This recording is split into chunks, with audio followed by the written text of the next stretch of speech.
Elle est une figure bien connue de l'opposition béninoise. Une figure aujourd'hui condamnée à 20 ans de prison. Dans ce fourgon, l'ancienne garde des Sceaux, Rekia Madougou, est conduite à la prison de Misereté. Après 20 heures d'audience, elle est reconnue coupable de complicité d'actes terroristes. Je suis encore sous les chocs, donc vraiment.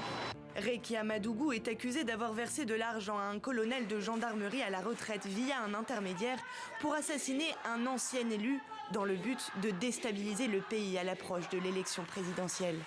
La femme politique a bien reconnu avoir versé de l'argent à cet intermédiaire, environ 15 millions de francs CFA, mais pour des actions politiques et non pour une attaque mortelle. Ses avocats dénoncent un procès politique. Voilà. C'était une chronique d'une condamnation annoncée. Depuis le début de cette procédure, nous n'avons cessé de rappeler que c'était une procédure uniquement politique. Il n'y a absolument rien dans le dossier. Il n'y a même pas véritablement de dossier, à vrai dire. Le rôle de la Cour de répression des infractions économiques et du terrorisme est aussi pointé du doigt. Cette juridiction spéciale a été mise en place par le pouvoir en 2016. Ses détracteurs l'accusent de servir à museler l'opposition au bénéfice du président Patrice Talon. Au sein du parti Les Démocrates, le parti de Rekia Madougou, on s'inquiète de ce tournant autoritaire.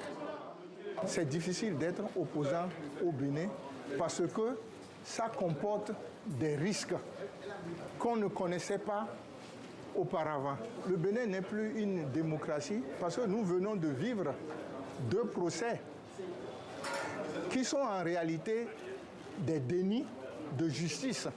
En début de semaine, un autre opposant, Joël Aïvo, a lui écopé de 10 ans de prison pour notamment complot contre l'autorité de l'État.